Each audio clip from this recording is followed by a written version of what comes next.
नमस्कार, मैं Ankul Vajpayee learn exam channel में आपका स्वागत करता हूं। आज हम आपके लिए क्लास 7th एनसीईआरटी हिस्ट्री का चैप्टर दिल्ली सल्तनत लेकर आए हैं।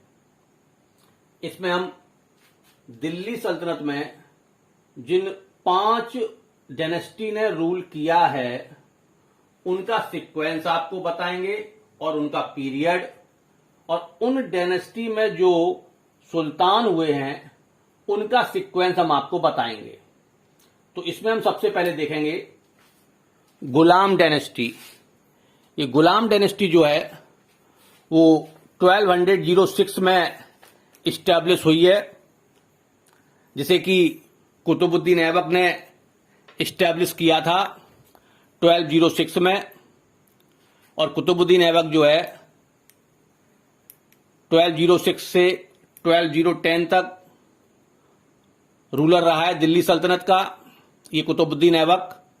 और कुतुबुद्दीन ऐबक के बाद आराम शाह रूलर बना है, और आराम शाह के बाद इल्तुतमिश रूलर बना है। इल्तुतमिश 1210 से 1236 तक दिल्ली सल्तनत का सुल्तान रहा है। कुतुबुद्दीन ऐबक मोहम्मद गौरी का एक गुलाम था, स्लेव था, और इल्तुतमिश कुतुबुद्दीन ऐबक का स्लेव था, गुलाम था। इल्तुतमिश के बाद रुकनुद्दीन फिरोज शाह ये सुल्तान बनता है, ज्यादा इंपॉर्टेंट नहीं है ये।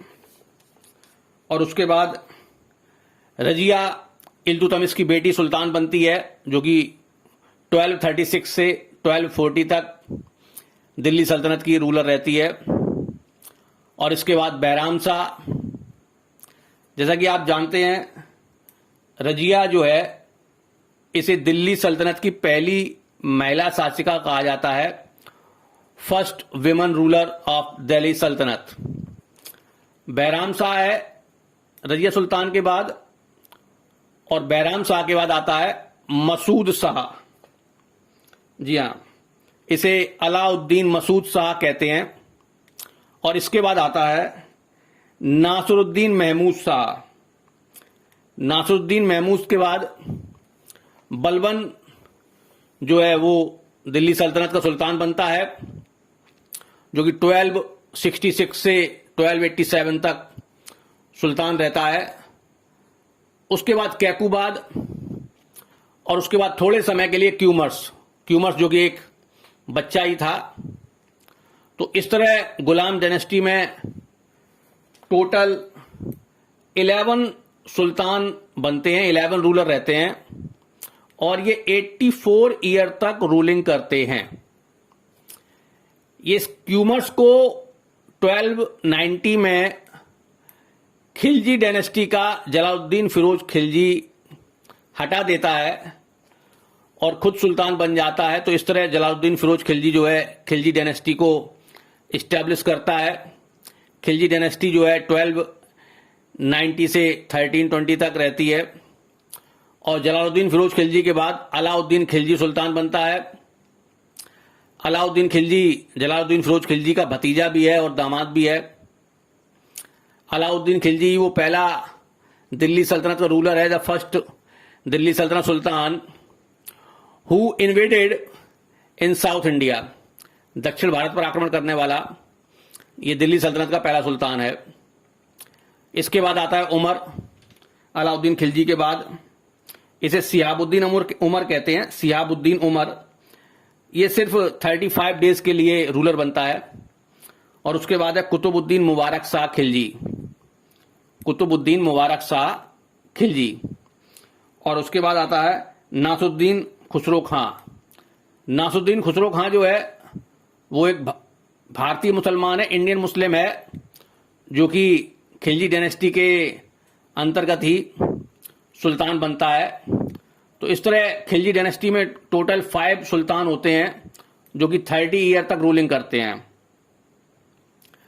और इसके बाद ये खुसरो शाह को हटा देता है गयासुद्दीन तुगलक, गयासुद्दीन शाह तुगलक फर्स्ट। ये इस खुसरो खां को हटा देता है और ये तुगलक डायनेस्टी को स्टैब्लिश करता है। तुगलक डायनेस्टी जो कि 1320 से 1414 तक रहती है। गयासुद्दीन तुगलक के बाद मोहम्मद बिन तुगलक जो है सुल्तान बनता है। इसी ने राजधानी को दिल्ली से दौलताबाद चेंज किया था, देवगिरी। और इसके बाद फिरोज शाह तुगलक बनता है और फिरोज शाह तुगलक के बाद गयासुद्दीन तुगलक शाह सेकंड बनता है और गयासुद्दीन तुगलक शाह सेकंड के बाद अबू बकर शाह दिल्ली सल्तनत का सुल्तान बनता है और फिर उसके बाद मोहम्मद शाह थर्ड और फिर उसके बाद अलाउद्दीन सिकंदर शाह फर्स्ट और इसके बाद नासरुद्दीन महमूद शाह और फिर ये जो है नुसरत शाह जो है लास्ट तुगलक सुल्तान बनता है।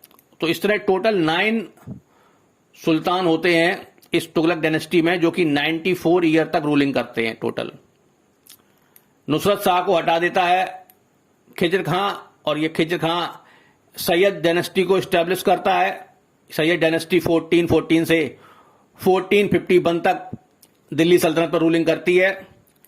खिजर खां के बाद मुबारक शाह के बाद मोहम्मद शाह और इसके बाद अलाउद्दीन आलम शाह। शॉर्ट में मैंने AAS लिखा है तो ये अलाउद्दीन आलम शाह है।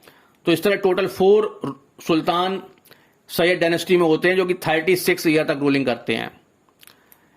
इस अलाउद्दीन आलम शाह को बैलोल लोदी हटा देता है और लोदी डायनेस्टी का इस्टेब्लिशमेंट करता है बैलोल लोदी 1451 में और ये 1526 तक ये लोदी डायनेस्टी चलती है।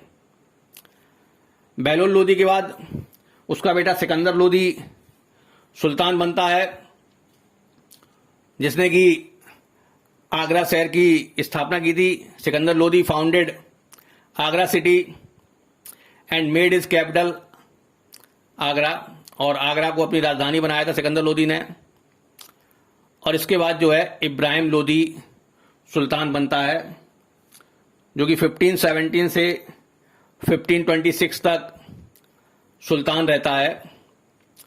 तो इस तरह लोदी डायनेस्टी में टोटल 3 सुल्तान होते हैं जो कि 76 ईयर तक रूलिंग करते हैं। तो इस तरह इस पूरे सल्तनत पीरियड में टोटल 32 सुल्तान होते हैं।